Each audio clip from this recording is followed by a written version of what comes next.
चौपाई आती है, देवी पूजपत कमल तुम्हारे नारी शक्ति शक्ति से तो बेटियों का सम्मान की बात है। ताली बजाते रहो।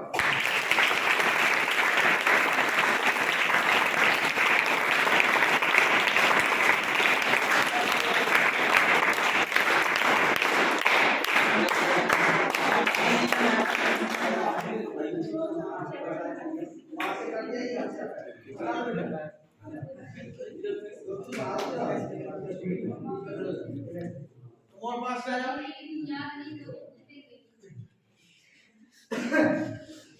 ताली बजा दो।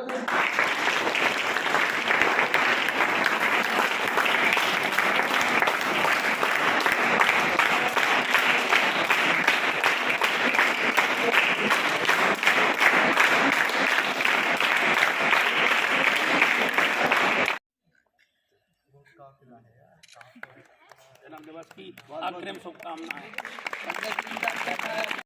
बोली सास राजकीय मॉडल इंटर कॉलेज कनकुआ विद्यालय के सभी छात्र छात्राएं आज संकल्प लेते हैं वार्षिक परीक्षा की तैयारी आज से ही टाइम टेबल बनाकर करेंगे। यातायात नियमों का पालन करेंगे। शक्ति मिशन, बेटी बचाओ बेटी पढ़ाओ, पर्यावरण संरक्षण, स्वच्छ भारत अभियान को सफल बनाएंगे। बोलिए भारत माता की, भारत माता की। और भी कई कार्यक्रम होते, कई धार्मिक आयोजन हो रहा, कहीं किसी गांव में भागवत चल रही, तो वहां पहुंच के साधु संतों का सम्मान करना, अपने धन से देना, किसी से कुछ नहीं, साल लिए श्रीफल लिए, साधु संतों का सम्मान करना। कहीं किसी समाज का कोई कार्यक्रम हो रहा, वहां पहुंच के उस समाज के बड़े बूढ़े बुजुर्गों का सम्मान करना। अभी चुनाव आएंगे, यहाँ अधिकार दिवस के उपलक्ष्य में आयोजित इस विचार गोष्ठी में हमारे बीच में उपस्थित बुंदेलखंड के वरिष्ठ पत्रकार और प्रसिद्ध समाजसेवी, जो कि राष्ट्रीय आदर्श शिक्षा रत्न सम्मान से भी सम्मानित हैं, पधारे। और आप सभी को जिस भाषा में, चूंकि आप इस क्षेत्र के हैं तो जानते हैं कि बच्चे ज्यादातर कैसे सीखते, जो कहानी की भाषा होती है उससे जल्दी समझ में आता है। आता कि नहीं आता? छोटे में भी हम लोग कहानी सुनते थे, तो वो चीजें आज भी आते हैं। इसलिए आपने कहानी का माध्यम लिया समझाने के लिए। तो जो बातें आपको बताई हैं, चाहे वो अच्छी संगति को लेकर हो, बड़ों का सम्मान हो, आपके अधिकार, अपने अधिकारों से कैसे हमें अधिकारों के लिए लड़ना है, और भी विभिन्न जो कुरीतियां हैं उनसे बचने के बारे में आपने बताया।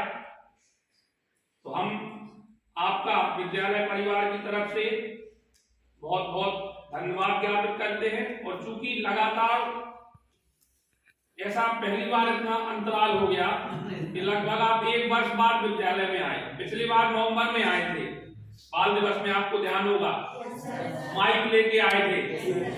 तो जब हमारा नया स्टाफ 1 साल हो गया, इस बीच में आप नहीं आए, तो अभी पहला चूंकि मैडम लोगों से अभी परिचय है, तो हम आप लोगों को भी बताना चाहेंगे मैडम कि आप बुंदेलखंड के लगभग 10 से अधिक जिलों में, और जैसा बताया लगभग 17-18 वर्षों से निस्वार्थ भाव से अपना मतलब ना किसी से इस संबंध में खर्चा लेना, ना पेट्रोल का, ना किसी चीज का, और समाज को जगाने का काम कर रहे हैं। और एक भाई साहब की एक सबसे बड़ा मतलब एक आश्चर्य ही कहें कि 17 वर्षों से 2007 से पूरा सफर अपना बाइक से करते हैं। नौगांव में रहते हैं, नौगांव से लेकर ललितपुर और जाने कहां तक, हमीरपुर, पूरे बुंदेलखंड की एमपी यूपी के सभी जिलों में जाते हैं, पन्ना सतना तक जाते हैं। सुबह हम आप तो अपने विद्यालय आप आते हो या हम आते हैं तो लेट आते हैं, आप कोई नौकरी नहीं कर रहे, फिर भी 7:30-8 बजे 12 महीने आप घर से निकल जाते हैं। मतलब 7:30 बजे आपकी मोटरसाइकिल अधिकतम 8 बजे स्टार्ट हो जाती। तो किस लिए? लोगों को जगाने, इसी काम से, और कोई काम नहीं। यही सबसे बड़ा इनका शौक है। प्रतिदिन का काम है 2-4 गांव में जाना, 2-4 विद्यालयों में जाना, जहाँ गांव में चौपाल लगी, लोग बैठे, बड़े बूढ़े बैठे, उनको जा करके जगाना, नशा न करना, जुआ न खेलना, मतलब जो समाज में बुंदेलखंड में खासतौर से जो कुरीतियां हैं उनके बारे में आप जागरूक कर रहे हैं।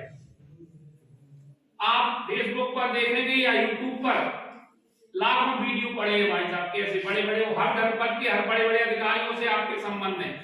ऐसा भी नहीं है निस्वार्थ भाव से, न किसी से पेट्रोल का पैसा लेते, नहीं तो घर के भी कितना मदद कर रहे हैं। मतलब सबसे बड़ी धन तो परिवार के लोग हैं, हमारी भाभी जी और जो हमारे भतीजे हैं। आजकल बताओ कौन बच्चा अपने पिताजी को इतना सपोर्ट करता, कोई और होता तो लिखना फटेगा आपको पेट्रोल बार है, लेकिन परिवार का भी बहुत बड़ा सहयोग है। मतलब बताइए आप फ्री किताबें दे रहे, सब कुछ कर रहे, मालाएं लाके, आपने देखा होगा लगातार अपने हर साल आते हैं। तो ये ऐसे लोग, हम भगवान से प्रार्थना करते हैं, हमारा विद्यालय ये दुआ करता है कि क्योंकि मोदी जी के नेतृत्व में भारत नए आयाम कर रहा है, आपका जो कार्य है इसके भी किसी ना किसी पद्मश्री या सम्मान से कम नहीं है। हम भगवान से प्रार्थना करते हैं कि आपको भी इस कार्य के लिए पद्म सम्मान या सरकार इस कार्य को देखे, आपकी बात वहां तक पहुंचे, ऐसी हम लोग प्रार्थना करते हैं, क्योंकि बहुत ही महत्वपूर्ण काम कर रहे हैं आप। तो मैं बहुत बहुत धन्यवाद देता हूं। और हाँ, जो बात बताना चाहता हूं, 2007 से बाइक से जाते हैं और आज तक कभी मोटरसाइकिल पंचर नहीं हुई।